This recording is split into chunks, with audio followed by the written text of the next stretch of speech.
sound. Hey guys, what's up? So, welcome to the first update video I'm gonna give you guys. So if you don't know, I'm working on a feature-length script. I finished the first draft about a month ago. If you don't know what the script is about, I made a video about it and you can check it out, link in the description. So after I finished the draft, I put it away for about 2 weeks and didn't really look at it.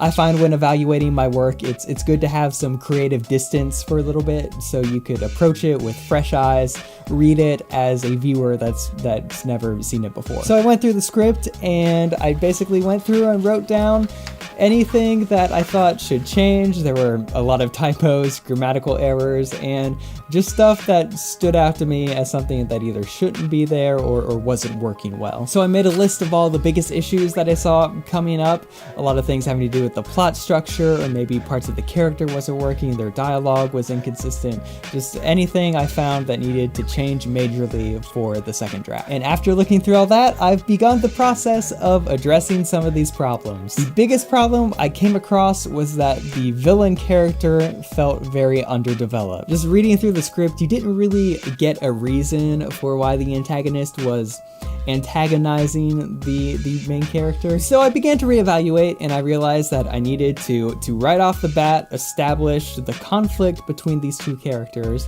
and where it originated from. And after brainstorming some ways to fix these holes, I realized what I had to do was make some major changes. And those changes are: 1, I have completely changed the inciting incident of the story, and 2, I have completely changed who the villain character is. Just everything about him, I've thrown him out and basically replaced him with someone else. So the script is about a white suburban kid that's trying to get into hip-hop, because I feel like that's the most unique story I could tell. And part of the appeal behind that story is seeing him kind of trying to appropriate a culture that's not his, and some of the conflict and clashes that could happen because of that. Now, the original villain I had for a character, his name was Wonder Boy, and he was a successful white rapper from the same area.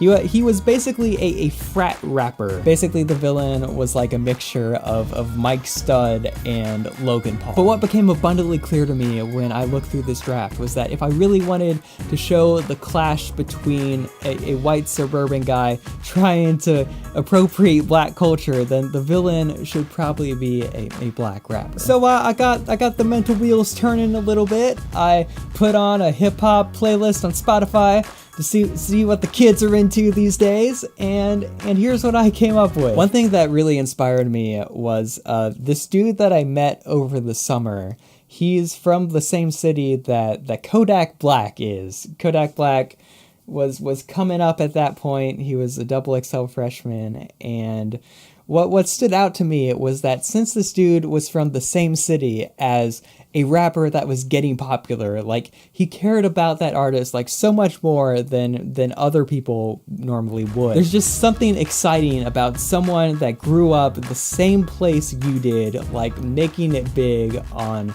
the mainstream, especially if the area you come from isn't accustomed to having a mainstream success in the music industry. So this villain is going to be a hometown hero. He's going to be one of the first rappers from the state of South Carolina to make it big. And since South Carolina isn't really known for its rap music, every rap fan in the state is gonna rally behind this guy. Everybody loves him. And that's where things are gonna go wrong for our main character, because somewhat accidentally, he's going to start a major feud with the most popular guy in the state. And the inciting incident is going to be changed to where what sets the story in motion is when this feud between the two of them begins. And I'll discuss exactly what that is in a later video. So then I found myself in this point where all of a sudden I have to invent a new person. I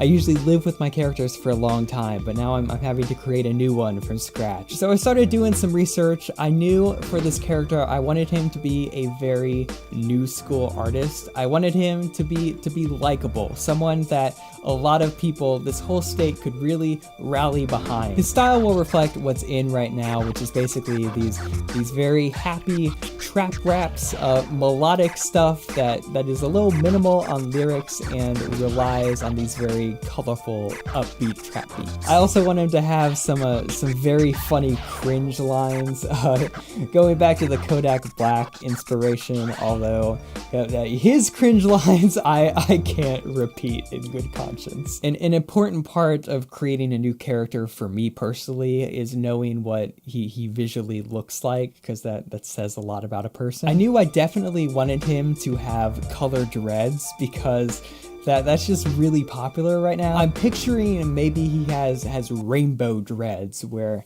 each strand is a different color and they kind of go in the order of the rainbow. That's just an idea. I don't know if it would actually look good on a real person. But as I was researching people that I might base his look off of, this artist, A Boogie with the Hoodie, someone I've never really listened to, came up, and he has some quality about his face to where he looks like a happy guy that'd be very fun to be around, but at the same time, he could do some dirt and get savage if he has to. Because that's exactly the function that this character has to have. He has to come across as a fun, happy guy, as the people's champ for the state, but when he is met with opposition, he's got to take the beef seriously and do what he's got to do to shut down the haters. So that's essentially the problems that have been going through my brain for the past week and the solutions I have come up with. All of this is subject to change, but that's what feels right at the moment. So that does it for today's video. My suggestion of the day, it's a short film about two London cops. The unique thing about this film is that the entire thing takes place inside their cop car, and the entire story is told just through what happens and how these two characters interact inside of their car. So there's a link to the Vimeo down below in the description. Check it out. I'll see you next week. I ain't never walked on water. I'm not at all a know-it-all. Just know enough to know that no one alone will keep you on. There's things I can't explain, like death and pain, and why suffering and rain seem to be the greatest teacher. And it's seen to sneak up on your eyes, get swole up, explosive as Hiroshima, hoping your focus hold up. And that logic get faulty. Cold boulder, stone from old shoulders, salty.